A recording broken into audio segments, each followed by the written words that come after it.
नमस्ते बच्चों, कैसे हो आप। मैं आशा करती हूँ कि आप सही और स्वस्थ होंगे और मन लगाकर पढ़ाई कर रहे होंगे।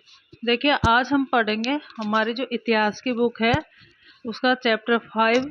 उसका नाम है जब जनता बगावत करती है, 1857 और उसके बाद। ये हम पढ़ने वाले।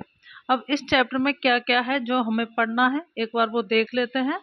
देखिए, नीतियाँ और लोग, नवाबों की छिनती सत्ता, किसान और सिपाही, सुधारों पर प्रतिक्रिया, सैनिक विद्रोह जन विद्रोह बन गया, मेरठ से दिल्ली तक बगावत फैलने लगी, कंपनी का पलटवार और विद्रोह के बाद के साल।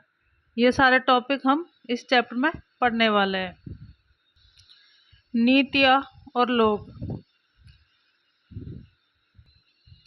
ईस्ट इंडिया कंपनी की नीतियों राजाओं, रानियों, किसानों, जमींदारों, आदिवासियों, सिपाहियों सब पर तरह तरह से असर पड़े। जो अंग्रेजों के द्वारा यानी ईस्ट इंडिया कंपनी जो आई थी भारत में, उसके द्वारा जो भी नीतियां बनाई गई थी उनसे सभी लोग प्रभावित हुए थे। चाहे राजा हो, रानी हो, किसान, जमींदार, आदिवासी, सिपाही, सब पर इनके असर पड़े थे। जो नीतियां लोगों के हित में नहीं होती तो लोग उसका विरोध करते हैं। अब जो नीतियां लाए थे जो अंग्रेज, तो जो नीतियां उनके हित में नहीं थी तो लोगों ने उसका क्या किया, विरोध किया। ठीक है। और नवाबों की छिनती सत्ता। देखिए, 18वीं सदी के मध्य से ही सहायक संधि तथा हड़प नीति के द्वारा राजाओं और नवाबों की सत्ता पर जबरन अधिकार किया जाने लगा। उनमें असंतोष का माहौल था। देखिए, 18वीं सदी के मध्य से ही ये जो सहायक संधियाँ थी और जो हड़प नीति, सहायक संधियाँ जो लॉर्ड वेलेस्ली के द्वारा शुरू की गई थी और हड़प नीति जो लॉर्ड डलहौजी ने शुरू की थी, तो इनके द्वारा क्या किया, जो राजा और नवाब थे उनकी सत्ता पर जबरदस्ती अधिकार कर लिया गया अंग्रेजों के द्वारा। झांसी की रानी जब अधिकार कर लिया गया तो लोगों में क्या हो गया, असंतोष की भावना पैदा हो गई। झांसी की रानी लक्ष्मीबाई के दत्तक पुत्र को राजा मानने से इनकार कर दिया तथा पेशवा बाजीराव द्वितीय का पेंशन भी उनके पुत्र नाना साहब को नहीं दिया गया। देखो, जो झांसी की रानी थी उसका अपनी कोई संतान नहीं थी, तो उसने एक पुत्र गोद लिया था, तो उसको राजा नहीं माना। अंग्रेजों ने मना कर दिया कि ये कोई राजा नहीं है, यह आपका खुद का पुत्र नहीं है। तो गोद लिए हुए पुत्र को वो राजा नहीं मानते थे। तो पेशवा बाजीराव द्वितीय को जो वो पेंशन देते थे तो वो भी नाना साहब को नहीं दी और उन्होंने वो पेंशन देना बंद कर दिया।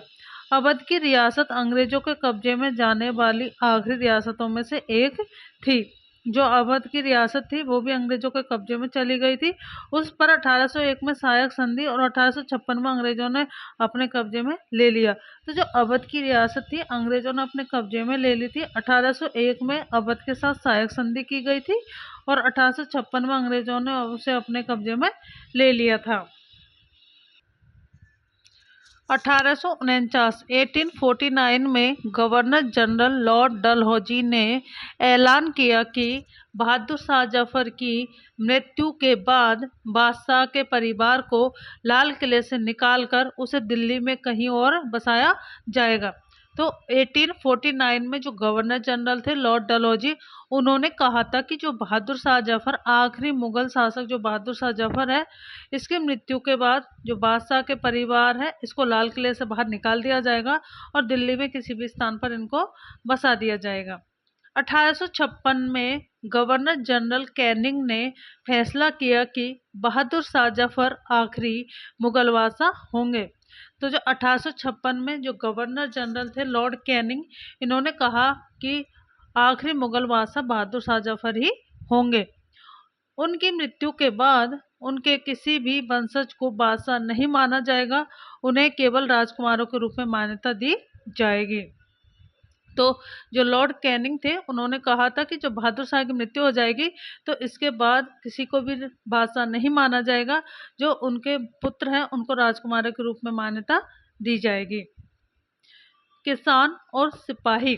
देखो, गांवों में किसान और सैनिक भारी भरकम लगान एवं नियमों से परेशान थे। जो सैनिक थे वो मूल रूप से किसान ही थे, ठीक है। तो जो गांवों में जो किसान और सैनिक थे, इनसे बहुत ज़्यादा टैक्स वसूला किया जा रहा था और नए नए नियम बना दिए गए थे, तो इनसे ये लोग बहुत ज़्यादा परेशान थे, किसान, ठीक है। सैनिक अपने वेतन, भत्तों और सेवा शर्तों के साथ साथ धार्मिक भावनाओं को ठेस पहुंचने से रोष में थे। जो सैनिक थे, ठीक है, उनका क्या वेतन भत्ते और जो सेवा शर्त थी, उनके साथ साथ जो धार्मिक भावनाएं, जबरन समुद्र पार भेजे जाने से भी वह उनमें गुस्सा था। जो सैनिक थे उनको वेतन भत्ते भी अंग्रेजों के जो सैनिक होते थे उनसे कम होते थे, ठीक है। उनको जो धार्मिक भावनाओं को भी ठोस पहुंचाई गई थी, क्योंकि उनको जबरदस्ती सेना में भर्ती करके समुद्र पार भेजे जाने की बात हो रही थी, ठीक है। और जबरदस्ती उनको समुद्र के पार भेजा जा रहा था। उस टाइम समुद्र को एक देवता के रूप में पूजा जाता था, तो उसके ऊपर होकर कोई जाना नहीं चाहता था, उसको अपशगुन मानते थे, इसलिए 1824 में सिपाहियों ने समुद्र के रास्ते बर्मा जाने के आदेश को मानने से इनकार कर दिया। जो सिपाही थे उनको समुद्र के रास्ते से बर्मा, जो आज का म्यांमार है, वहां भेजा जा रहा था, तो इन्होंने सिपाहियों ने मना कर दिया बर्मा जाने से। 1856 में कंपनी ने कानून बनाया। इसमें कहा गया कि कोई भी व्यक्ति कंपनी की सेना में नौकरी करेगा तो जरूरत पड़ने पर उसे समुद्र पार भी जाना पड़ सकता है। तो 1856 में जो कंपनी थी उसने कानून बनाया था, और उसमें कहा गया था कि कोई भी व्यक्ति जो कंपनी की सेना में नौकरी करता है, जब जरूरत पड़ेगी तो उसे समुद्र पार भी जाना पड़ सकता है। सुधारों पर प्रतिक्रिया। जो सुधार हुए थे भारत में, उसमें क्या क्या प्रतिक्रियाएं हुई थी, देखो। सती प्रथा को रोकने और विधवा विवाह को बढ़ावा देने के लिए कानून बनाए गए। जो सती प्रथा होती थी, सती प्रथा क्या होती थी, जैसे किसी स्त्री का जो है पति मर जाता था, तो पति के साथ उस स्त्री को जिंदा जला दिया जाता था, ठीक है। तो वो होती थी सती प्रथा। तो सती प्रथा को रोकने के लिए और विधवा विवाह, जिसका पति मर जाता था वो विधवा हो जाती थी, तो विधवा विवाह को बढ़ावा देने यानी पुनः विवाह कराने के लिए कानून बनाए गए थे। सती प्रथा को रोकने के लिए और विधवा पुनर्विवाह के लिए कानून बनाए गए थे। अंग्रेजी भाषा की शिक्षा को जमकर प्रोत्साहन दिया गया। जो अंग्रेजी की शिक्षा थी इसको बहुत ज्यादा बढ़ावा दिया गया था। 1830 के बाद ईसाई मिशनरियों को खुलकर काम करने और यहाँ तक कि जमीन व संपत्ति जुटाने की भी छूट दे दी गई। जो ईसाई मिशनरी थे, जो ईसाई धर्म का प्रचार कर रहे थे, तो 1830 के बाद उन्हें खुल करके ईसाई धर्म का प्रचार प्रसार करने की छूट दे दी, और यहीं पर जमीन खरीदने और संपत्ति इकट्ठा करने की भी छूट मिल गई थी। 1850 में कानून बनाया गया जिसमें ईसाई धर्म को अपनाना आसान हो गया। तो 1850 में अंग्रेजों द्वारा एक कानून बनाया जिसमें ईसाई धर्म को अपनाना और भी आसान हो गया था। सैनिक विद्रोह जन विद्रोह बन गया। मई 1857 में मेरठ से शुरू हुई सिपाहियों की बगावत ने कंपनी का अस्तित्व खतरे में डाल दिया था। तो मई 1857 में मेरठ से सिपाहियों का विद्रोह शुरू हुआ था, ठीक है। कुछ लोग इसे 19वीं सदी में उपनिवेशवाद के खिलाफ दुनिया भर में यह सबसे बड़ा सशस्त्र संघर्ष मानते हैं। तो कुछ लोग कहते हैं कि 19वीं सदी में उपनिवेशवाद के खिलाफ दुनिया भर में यह सबसे बड़ा सशस्त्र यानी शस्त्रों के साथ लड़ाई की, ठीक है, तो सशस्त्र संघर्ष मानते हैं। देखो सैनिक विद्रोह क्या होता है, जब सिपाही इकट्ठा होकर के, जब सभी सिपाही इकट्ठे होकर के अपने जो सैनिक अफसरों को हुक्म मानने से इनकार कर देते हैं। जब सिपाही इकट्ठा होकर के जो उनके अधिकारी होते थे, बड़े सैनिक अधिकारी, तो उनका हुक्म मानने से इनकार कर देते हैं, उसी को बोलते हैं सैनिक विद्रोह। मेरठ से दिल्ली तक जो सशस्त्र यानी सैनिकों का जो विद्रोह शुरू हुआ था वो मेरठ से शुरू हुआ था, और दिल्ली तक कैसे पहुंचा।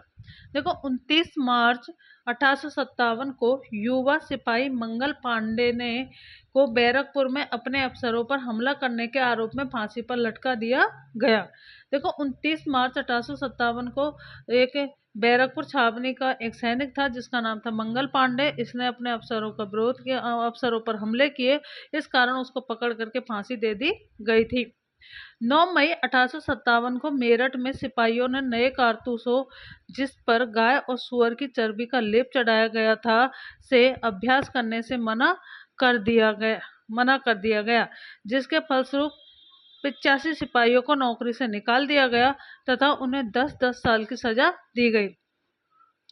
9 मई 1857 को मेरठ में सिपाहियों ने जो नए कारतूस आए थे उनका प्रयोग करने से उनसे अभ्यास करने से मना कर दिया था, क्योंकि जो नए कारतूस आए थे उन पर गाय और सुअर की चर्बी का लेप चढ़ाया गया था, और उसको जो है गाय और सुअर की चर्बी का लेप चढ़ाया गया था, तो उसके मुंह को क्या है उसको मुंह से खोलना पड़ता था। ठीक है, तो जब मुंह से खोलना पड़ता था तो उन्होंने मना कर दिया कि हम इसको इन कारतूसों का प्रयोग नहीं करेंगे, और इसके कारण 85 सिपाहियों को नौकरी से निकाल दिया और उन्हें 10-10 साल की सजा दी गई थी। 10 मई को सिपाहियों ने मेरठ की जेल पर धावा बोलकर वहां बंद सिपाहियों को आजाद करा दिया गया। तो 10 मई को जो सिपाही थे उन्होंने जो मेरठ की जेल थी वहां पर हमला कर दिया, और जो वहां सिपाही बंद थे उनको आजाद कर दिया। 10 मई 1857 की रात को मेरठ के सिपाहियों की टोली दिल्ली पहुंच गई। 10 मई 1857 की रात को जो मेरठ के सिपाही थे वो कहाँ गए, दिल्ली पहुंच गए, और उनके आने की खबर सुनकर दिल्ली में तैनात सिपाहियों ने बगावत कर कई अंग्रेजों को मार गिराया, और सभी ने मिलकर बहादुर शाह जफर को अपना नेता घोषित कर दिया। 10 मई को जो सिपाहियों ने मेरठ की जेल पर धावा बोला, वहां से बंद सिपाहियों को आजाद करा लिया। ये सब सिपाही जो दिल्ली आ पहुंचे, 10 मई 1857 की रात को मेरठ के सिपाहियों की टोली दिल्ली पहुंच गई, और उनके आने की खबर सुनकर दिल्ली में जो तैनात सिपाही थे उन्होंने बगावत कर दी और अंग्रेजों को मार गिराया, और उन्होंने जो मुगलों के अंतिम बादशाह थे बहादुर शाह जफर, उसको अपना नेता घोषित कर दिया। बहादुर शाह ने विद्रोह को समर्थन किया और देश भर के मुखियाओं और शासकों को चिट्ठी लिखकर अंग्रेजों से लड़ने के लिए भारतीय राज्य का एक संघ बनाने के लिए आह्वान किया। तो बहादुर शाह जफर ने इस विद्रोह को समर्थन किया, और देश भर के जो मुखिया थे, शासक थे, उनको चिट्ठियां लिखी गई, उनको लेटर भेजे गए, और अंग्रेजों से लड़ने के लिए सभी भारतीय राज्यों को एक संघ बनाने के लिए इन्होंने आग्रह किया कि हम इन अंग्रेजों के खिलाफ एक संघ बनाएं। ठीक है, तो आज हम इतना ही पढ़ेंगे इस वीडियो में, क्योंकि वीडियो काफ़ी लंबा हो जाएगा। और वीडियो को लाइक करना, चैनल को सब्सक्राइब करना, शेयर करना, कमेंट करना, और थैंक यू बच्चों।